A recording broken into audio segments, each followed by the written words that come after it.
Eh bien salut tout le monde, c'est Flo, j'espère que vous avez la forme. Moi oui, parce que j'ai reçu mon nouveau clavier gamer, le Drevo Blademeister Pro. Alors pourquoi je suis super content? Parce que c'est vraiment le clavier que j'attendais. Et ça tombe bien parce que j'avais suivi la campagne Kickstarter de ce clavier et je l'avais repéré, donc il m'avait super intéressé. Alors pourquoi? Parce que c'est un clavier compact TKL, donc sans pavé numérique, et en plus de ça sans fil, c'est vraiment la combinaison que j'attendais.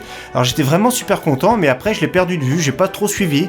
Alors je sais qu'il était peut-être sorti aux États-Unis, j'avais vu quelques vidéos, mais en France je savais pas. Il y a pas longtemps justement je reçois un mail de Drevo pour tester un clavier. Et quand j'ai su que c'était celui-ci, je savais même pas qu'il était sorti, ils m'ont montré le lien sur Amazon et j'ai trouvé ça génial. Donc justement, pour ceux qui sont intéressés, donc n'hésitez pas déjà à écouter le test, mais Drevo m'a envoyé également un code réduction spécial justement sur Amazon pour ceux qui veulent, donc un bon de réduction, donc ils sont disponibles dans toutes les sortes possibles, donc le classique ici comme en rouge comme j'ai, c'est celui que j'ai demandé, et aussi en bleu, le classique avec le petit retour sonore, le marron, le noir qui est un peu plus ferme que le rouge, mais également les switches MX Speed et MX Silent, donc un peu plus silencieux.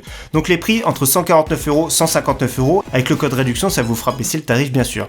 Donc ce clavier vraiment c'est le clavier de mes rêves, c'est celui que j'attendais fortement, mais on va faire le tour de ce clavier, voir si c'est bien ou pas bien, et mes ressentis après plusieurs jours de test. Donc les présentations déjà c'est un clavier RGB, comme vous voyez la particularité c'est qu'il est RGB complet, et en plus tout le tour comme ça il y a une petite bande RGB, donc c'est adressable RGB, ça fait le tour, il y a plein de modes disponibles de balayage, c'est vraiment super joli. Donc il y a 3 connectivités possibles, donc sans fil que ce soit Bluetooth pour smartphone, tablette pourquoi pas, mais également en radiofréquence avec le petit stick USB qui est fourni avec, et d'ailleurs pour l'activer la première fois il faudra le brancher en USB Type C qui est fourni, donc première fois on branche ici pour reconnaître le petit dongle. Donc l'USB Type C ça peut servir de charge également, donc personnellement moi ce que je constate c'est que déjà l'éclairage est plus puissant quand il est relié par USB ici directement sur le PC, mais que si vous le chargez la nuit vous êtes tranquille, donc une charge de nuit, donc en général il faut 6-7 heures pour une charge complète, vous le mettez à charger la nuit, ça dure 3-4 jours à peu près d'utilisation. Moi je m'en sers pas mal déjà, donc j'ai pas calculé en heures mais je m'en sers pas mal. Dans la boîte le petit outil également pour retirer les touches, le petit manuel d'utilisation pour vous expliquer un peu le fonctionnement,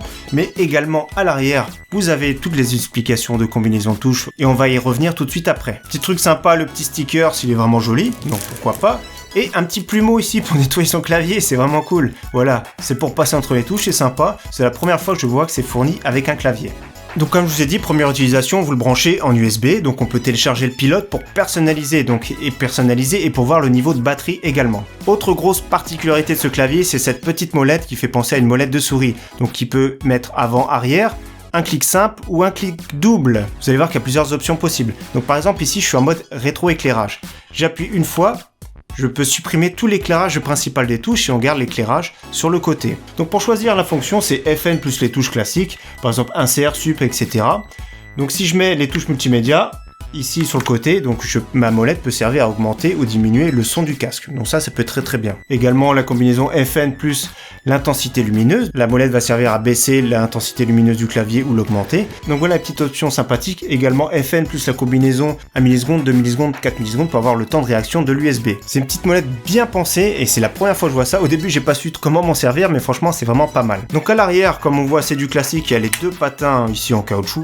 D'ailleurs le poids est vraiment conséquent, c'est une plaque en aluminium, ça fait son poids mais c'est vraiment une très bonne finition. Sensation des touches, déjà c'est des switches MX Red, ils sont vraiment très bien surtout pour jouer au FPS. Donc je vous fais écouter le bruit, c'est vraiment un bruit sympathique que j'ai bien aimé.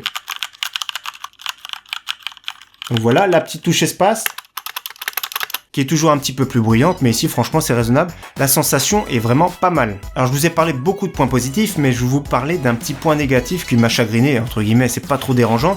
Donc c'est qu'à l'arrière, pour le mettre on-off, c'est vraiment des tout petits interrupteurs ici, par exemple le petit bouton 4 ici, donc je vais vous mettre plutôt des gros plans, mais ici le petit bouton 4, ici il faut le monter ou le descendre pour le mettre on-off. Également les petits switches peuvent servir pour une compatibilité sur Mac, donc voilà, il y a plusieurs options disponibles, et il y a un petit rappel à l'arrière sur tout ce qui est les combinaisons possibles avec la touche FN. Donc franchement ce petit clavier c'est vraiment celui-ci que j'attendais, j'en suis super content. D'ailleurs je suis passé également à une souris sans fil, pour ceux qui me suivent ils savent que c'est laquelle, mais on refera un petit tour plus tard de tout mon setup, mais franchement ce clavier j'en suis super satisfait. Donc le prix 150€, franchement pour la qualité ça les vaut, surtout que c'est sans fil, il y a plusieurs connectiques possibles, le rétro-éclairage de qualité, les switches en plus de qualité c'est les plus connus, les switches MX de chez Cherry. Donc ici on a des tarifs haut de gamme, mais le petit coupon de réduction, donc n'hésitez pas à checker la description pour voir une petite réduction possible. Donc voilà pour le test de ce Blademeister Pro, j'espère que cette vidéo vous aura plu, j'espère vous revoir très prochainement sur ma chaîne.